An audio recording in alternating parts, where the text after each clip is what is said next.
So hello, and thank you for tuning in today. We have a very big day today. We've got United Way Day of Caring. So we're very excited to have them here. We've got about 40 people coming today, just in a morning session. Then we're gonna have an afternoon session, should it not rain. If it rains, then we'll be out of luck. But they're gonna help us weed the garden, weed in the woodland area, and weed some of the hedgerow that we just planted as part of our restoration efforts here in Brucemore. So really excited. Come on out and see what we're doing. Come on, let's go. There's about 20 beds in this formal garden here, so it takes a little time to clean them up from spring and get them ready for planting. I brought the truck over here for that we can dump all of our dunnage in here and get it out of here. So what we're doing, let me show you, is pulling out all the weeds here. A lot of onion grass, which has this nasty little root that goes throughout the whole, it just keeps feeding it throughout. So this is something that we're pulling out constantly. So they helped me get that out. And then you create these nice empty spaces for us to plant. And we add, I would say 75% of what's in here are perennial, and then another 25% are annuals. And we'll add those later. We usually don't plant out until after May 15th. That's the last frost-free date here in Iowa. But sometimes we'll plant a little earlier. Some of the perennials can go out earlier because they can withstand some of the cold temps. But we could get a freeze still, believe it or not. It could dip down at night or even during the day. So generally, as a general rule, I just wait until the 15th of May. If I don't, I'm usually sorry because you usually lose plants like veggies or even some of the annuals because you'll get a deep frost. So we usually spend I would say April and May trying to clear out these beds and then try to plant by the end of June. So it gives us a little bit of time. Yay? Yeah. So they're working away. And there's also another group working on the hedgerow over here. You can come over here. Part of our restoration was to restore this, we call it the arch hedge. It goes all the way from the garden house to the pond over there. And what these folks are doing right now are weeding for us again. Weeds, to clear out these mock oranges. We planted, I think it's 260 mock oranges last fall. And they all came back, didn't lose one. Now we just got to keep it clear. So that's what these great folks are doing for us. Is pulling weeds. It's great help. Oh, and I can show you what a finished bed looks like. Come on over here. Like I say, there's 20 beds in here, and it usually takes us almost a month to clear them all out, get them ready for planting when there's only 2 of us. Today, that'll shave it probably by at least 2 or 3 weeks. But these 2 beds we did yesterday, and you can kind of see there's some spaces in between some of the perennials. Most of what's in here now are perennials, and then we'll be adding some annuals into here to have some color. We've been able to prep these beds, and we're working on there. Kara, my assistant, is working on those beds right now. We're trying to get those beds done first. I like to try to plant in front of the garden fence first because that's what most people come through and see. Not everybody comes in here and actually walks into the garden, even though they can, but they do see this outside fence. So I like to try to get that planted first. And yeah, slow but steady. Wins the race. But yeah, spring is sprung. Here we go. Because another year. Oh, and there's some cool flowers over here. I need to show you these. They've been getting a lot of attention. What's cool about this garden is it's prairie style. What that means is there's something always blooming. That's why you have annuals and different kinds of plants in here. And it's planted in swaths, so it's not necessarily, it's formal in the way the beds are cut out, but not in the way it's planted. But these are some beautiful tree peony that have probably been here at least 20 years. This is their time of year to bloom. And they've been getting a lot of attention. There's a couple more in the front of the garden there too, but they're marvelous. And of course, Memorial Day daisies. Those are some of the first things to bloom. It's these peony and the Memorial Day daisies, and then the Nepeta over here. And then when those go, you'll get some of the roses and salvias and alliums, and gosh, everything starts blooming then. And then a lot of the annuals and the sedums start coming up in the fall, as well as the asters. So you always have something going on no matter what time of year. And then even in the winter, there's still some interest in here because we leave the grasses up, and we'll leave some of the asters up and some of the other plants up so that the birds have something to eat over the winter. But yeah, this is where we are. What would you say is the most underrated flower when it comes to maintenance? When it comes to maintenance, underrated flower, I would say the salvias and the sedums. Salvias haven't quite come up yet, but they're very like drought tolerant, especially salvias. They don't seem to get any kind of bugs. The bees and the hummingbirds love the salvias, and the sedum. The bees love the sedum. Now these haven't been cut back yet, but these are last year's flowers. But this is a sedum. You can replant something like this throughout the garden, and they're so easy to maintain, and they have a really pretty flower in the fall. And then salvias will bloom, gosh, almost throughout the year. There's most varieties. There's some varieties that'll bloom just once in the spring, but there's so many varieties of salvias that I like to plant them throughout. Some of them are annuals here, but again, they're so easy. Underrated plant. I don't think anybody really plants a lot of salvias. And like I said, the hummingbirds love salvias, and the bees love the salvias, as do monarchs. So you got a lot of pollinators on both of these plants. Roses aren't used a lot either, which I love, but they're a little higher maintenance. So that's probably why. It's either the deer will get them, or the frost will get them, or there's some beetles that'll eat the leaves out really quickly. But I am trying to add some more old garden roses in the garden too, just because they're part of a prairie style, I think, in this vein of garden. There's so many varieties. And they're starting to bud now, but they won't bloom until early spring, and then they'll bloom again sometimes in the fall, later in the fall. But yeah, I would say sedums and salvias are the most underrated plant. They should be planted more. Yeah. Oh, yeah. These are an awesome plant. These are an allium. And alliums are onions. So this is an onion type plant. These are a bulb you plant in the fall. They multiply. Another good one for pollinators. Pollinators seem to like this one. And they're just so pretty. And the way we used to have, well, we have them kind of throughout. And they're, again, one of the first things to bloom. And they pop up, and they do. They look like Dr. Seuss plant.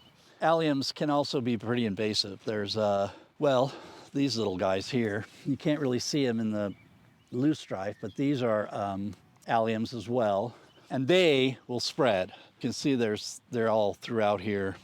And they get a little weedy, so you have to be careful. But these type don't seem to get so weedy. And we have them planted throughout the garden, like I say. Many different varieties, easy to find. It's like any bulb. You let them bloom, and then you let the foliage die back naturally, and they will die back in the hot summer. And the reason you do that is that's how bulbs will rebloom the next year. If you cut down the foliage prematurely, you'll lose some flowers the following year. Bulbs will photosynthesize with their leaves, and that's how they store up the energy through the summer, fall, and winter, and then are able to bloom again in the spring. And then it's always often a good idea, like we should probably come in here in another couple of years and start dividing these out and spreading them throughout the garden.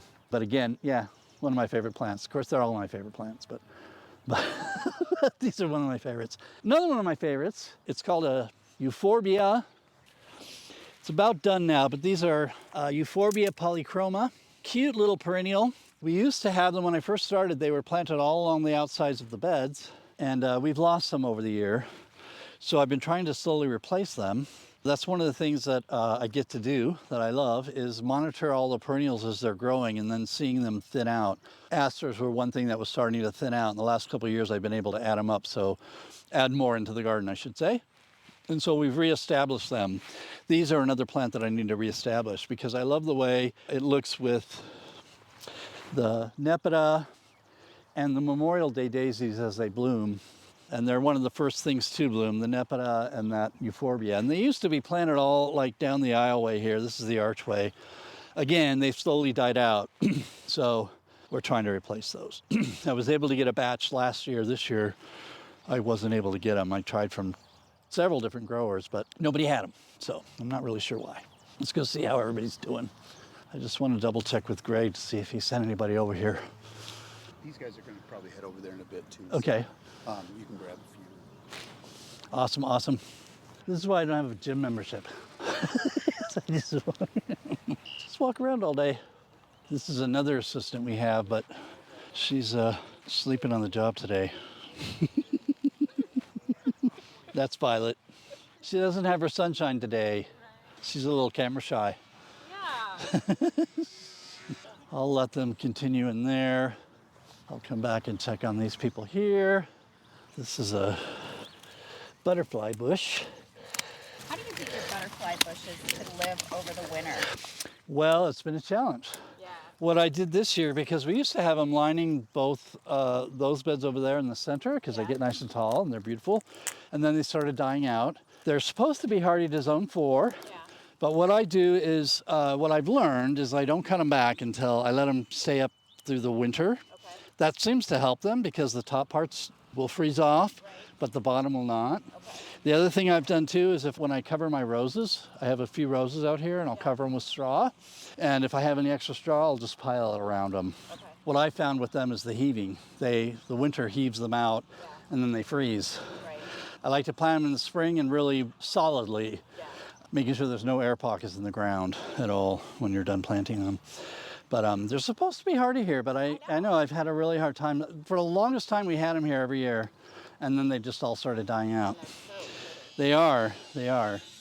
This time we had a mild winter, really. Yeah, we did. So I think most of them will survive. I'm having a hard time giving up on them. I just keep buying them because I like them, but this might be the last year for that if they don't make it, sadly. Here's another butterfly bush. These things get really tall. This one is one of the only ones that has survived over the years that I've been here, and it's starting to come back. So there you go.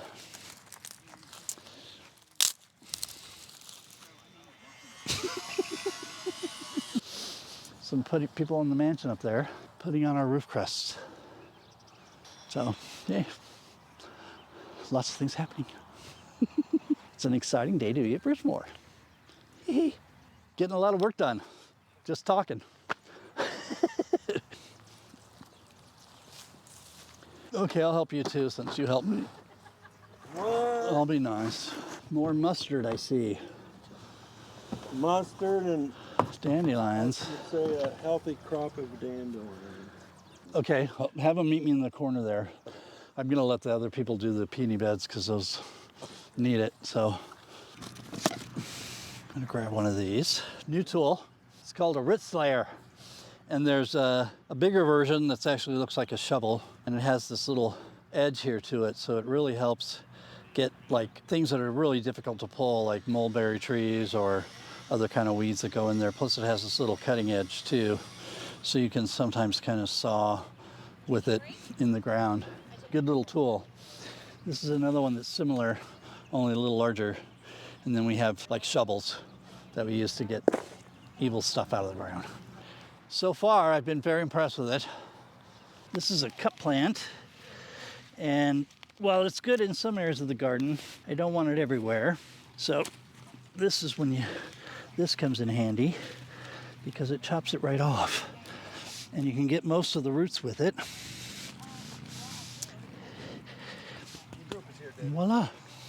So we can start in here and go down. The main thing I would ask you guys to do is to take this little weed out, start from an end, and maybe somebody can start at that end and kind of meet in the middle. And we could probably do it on both sides here. The main thing, like I said, is going to be this little guy, and then any kind of grass you may see in here. That can all come out. And then of course you don't want to take too much soil, so I try to shake them off as I pull them out, and then you can just create a pile. We'll rake it later. Okay. So yeah, does that work? And you can just either put them in your bag or create a little pile and we'll rake later. I feel like I'm not doing anything, but I'm tired. Right, sort of like the conductor. Now we're going to the dump. Unfortunately, we only had the morning crew. We got rained out for the afternoon. So it was very productive, it was very helpful. Now we get to go dump it all. one of my favorite places to go. No, it's really not, but yeah, it's amazing how much stuff we pull out of the garden. It's, sometimes you wonder if there's anything left in there. We pull so much out. The reason it is important to pull weeds from your garden is because they can suppress the growth of the plant material that you want by overcrowding them and competing with them for nutrients and water. Also, there's oftentimes invasive species like garlic mustard that will take over. It's important to keep on top of them. If you can keep on top of them, then it really isn't that big of a deal. If you let them go, then it becomes a chore. One of the things, and I don't mind weeding, I find it very kind of therapeutic and zen. So I don't mind pulling weeds, but I do like to try to keep up with it, especially like in my own garden. I usually, this time of year, start weeding, and I try to weed even if you can do it 2 or 3 minutes a day in your own garden, it's amazing how much you can keep up with. If you let it go, then it can take you a day, 2 days, a week. With a garden the size that we have here, it can take you a month. So it's really important to keep on top of that. We'll be cleaning out the beds, and usually by the time we finish, then we have to go back and start all over again. It's sort of like the Golden Gate Bridge. I remember reading about how they would paint it, and by the time they get all the way done with it, they have to go back and start again. So it's the same with weeding. So this is Mount Trashmore. There used to be a dump here that took everything, and once it filled up, they created a mountain. So we call it Mount Trashmore. You can drop off all kinds of whatever is decomposable, and they create compost out of it. And here in the city of Cedar Rapids, you can get free compost. If you live in the city, you can get a truckload of free compost. It's turned into a kind of nice park. They have this new little resource center in here. I haven't been in there, but it's got, I think, explains more about what they do and how they created that mountain. But it's got a beautiful view of the city. Just like the wood chips. You can bring your pallets here. They'll chop them up. They have this big rig that they stick them in, and it just chops them all up. And then, so here's like a different pile. There's a pile for bigger logs and branches. And then if you look over here, you can see that this has more of the fleshy stuff. I think there's a bit of everything in here, but this is more from home gardeners. So when, in the city of Cedar Rapids anyway, when they pick up your yardie, this is where they bring it.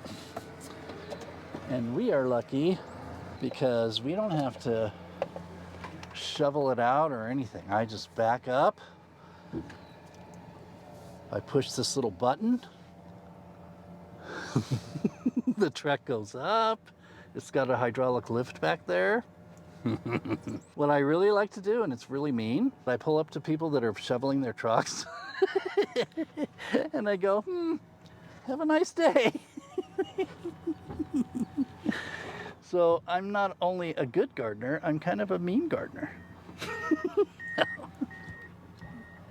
So then I just lift it up and then I pull forward. You can hear it all fly out. And then I lower it down. And I check to make sure it's all out of there. So it doesn't take very long. It feels good that it's just not going into the garbage. You're helping sustain the earth this way. Yeah, it's empty. And then you just wave goodbye. And on you go. All in a day's work. We hope you enjoyed it, and if you want to see more, hit the like button, the notification bell, and subscribe to the channel.